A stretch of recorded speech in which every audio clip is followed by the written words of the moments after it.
안녕하세요. 떴다박입니다. 멋진 아파트는 송도에 다 모여있다 해도 과언이 아닙니다. 그 중에서도 더샵 송도 아크베이가 단연 으뜸이 되지 않을까 싶은데 건물 외관도 정말 멋집니다.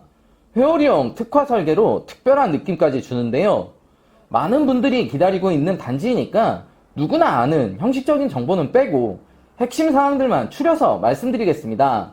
과연 장점만 존재하는 건지 궁금해 하시는 분들을 위해서 어느 부분이 부족한지 같이 한번 살펴보시죠. 구독, 좋아요, 알람 신청은 영상 제작에 큰 힘이 됩니다.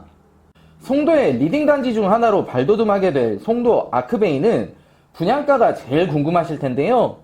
예전에 송도를 생각하시는 분들, 지금의 송도의 분양가가 비싸다라고 생각하시는 분들은 청약에 넣지 않으셔도 됩니다.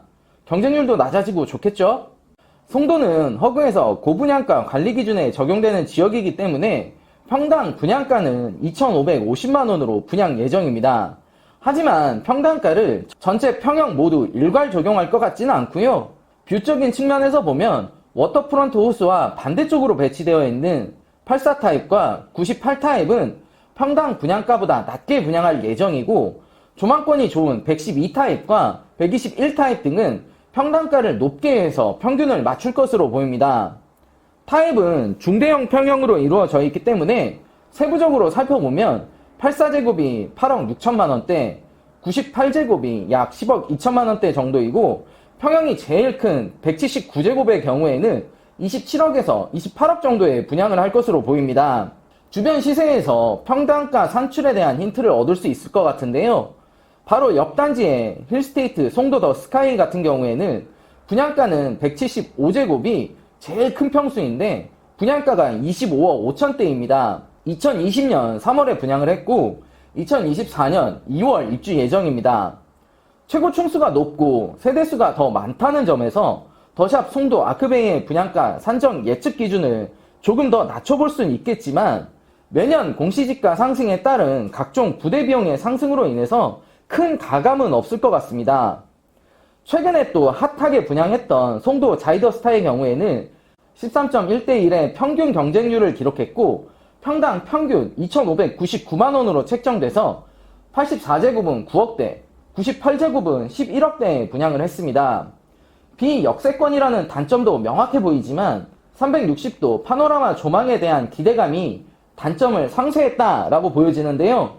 송도 자이더스타 역시 경쟁률 13대1이 나왔기 때문에 가격에 대한 부분은 대부분 합리적이다라고 생각하시는 것 같습니다. 송도 아크베이 주변을 크게 살펴보시더라도 서울과 어깨를 나란히 할 정도로 고가 아파트들이 즐비합니다. 향후 송도 워터프런트 호수 북단에 위치한 디에르트 시그니처 뷰, 힐스테이트 송도 더 스카이, 그리고 더샵 송도 아크베이, 송도 더샵 G5 블럭에 이어지는 골드라인이 2025년에 모두 완공될 예정입니다. 하지만 공급량에 대한 부분이 고민이 됩니다. 송도 쪽에는 꾸준하게 미분양이 생겼던 지역이고 최근에서야 미분양이 사라지긴 했지만 여전히 공급량이 많습니다.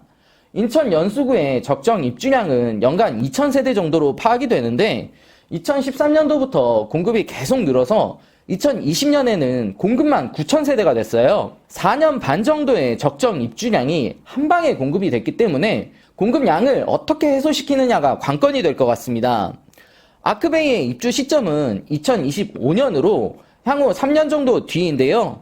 입주 시점에 전세가가 적정 가격에 맞춰 들어올지 한 번쯤은 고민해 보셔야 합니다. 매매가는 새 아파트의 프리미엄, 조망, 입지, 교통 호재 등으로 인해서 오를 것으로 보이지만 실거주 의무가 없기 때문에 투자 목적으로 보시는 분들은 주의하셔야 합니다.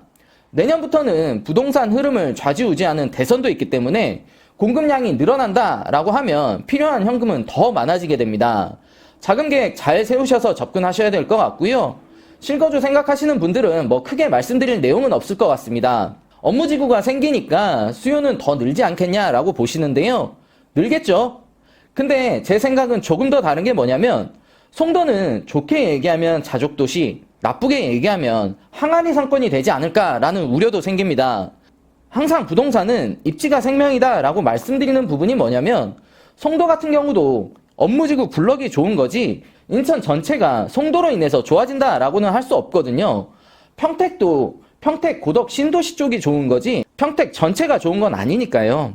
취약점인 강남 접근성도 GTX가 생기면 해소될 것 같지만 GTX B 노선은 2027년 완공을 목표로 하고 있습니다. 하지만 아직도 기재부와 국토부의 협의가 늦어지고 있는 마당에 착공일도 계속 늦어지고 있거든요.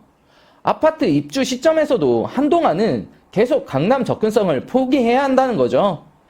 송도에서 강남을 가려면 2시간 잡아야 하는데 한동안 이런 불편함은 계속될 것 같습니다. 잡아놓고 실거주한다 하시는 분들은 상관없겠지만 투자 목적의 고려라면 이 부분도 한 번쯤은 짚고 넘어가셔야 될 것 같습니다. 업무지구에 대한 얘기를 한번 해볼게요. 송도가 과연 국제업무지구 타이틀이 맞는 걸까요? 2003년부터 송도 109와 309 부지에 24조 원이 투입됐고요. 인터내셔널과 포스코 건설이 7대3의 지분 비율로 사업을 진행했었습니다. 이런저런 이유로 사업자 교체하고 새 국면을 맞이하고 있지만 여전히 업무지구에는 공실이 많습니다. 외국 기업들의 빈자리를 셀트리온이라든지 국내 기업들이 메워주고 있기는 하지만 점점 국제 업무지구와의 위상과는 다르게 아파트, 오피스텔의 공급만 계속적으로 이루어지는 게 아닌가라는 우려도 생기는 부분이고요. 업무지구의 입주가 순조롭게 이루어진다면 더할 나위 없겠지만 타 유튜버 분들처럼 긍정적으로만은 바라볼 수 없겠다라는 게 제 생각입니다. 교육적은 어떨까요? 교육적으로 보면 일단 좋습니다. 송도는 이제 10억 클럽을 달성했는데요. 지도로 살펴보시면 웬만한 아파트들은 다 10억이 넘는다 보시면 되고요. 뉴욕의 맨하튼을 추구하는 지역이다 보니까 교육적은 말 그대로 퍼펙트하다라는 생각까지 듭니다. 상위 1%의 삶을 이곳에서 느껴보지 않을까라는 생각도 드는데요. 영상을 준비하면서 보니까 저도 살고 싶다라는 생각이 들 정도니까 말다 했죠. 저도 자녀가 있다 보니까 교육에 대한 부분을 소홀히 할 수가 없는데 뭐 하나라도 더 배우게 하고 싶은 게 부모맘 아닐까요? 이 부분에서 송도는 국제학교들도 굉장히 많습니다. 전지현 자녀도 다니는 것으로 알려진 체드윅 국제학교 같은 경우에는 유치원, 초등학교 원비가 약 3,600만 원 정도인데 거기에 수영장, 극장을 갖췄으니까 송도의 위상을 다시 한번 느껴볼 수 있을 것 같습니다. 교육으로만 보더라도 삶의 질적 향상을 추구할 수 있고 나보다 자녀가 더 좋은 교육 환경에서 많은 걸 배울 수 있고 다양한 걸 접할 수 있다는 점이 매력적으로 보입니다.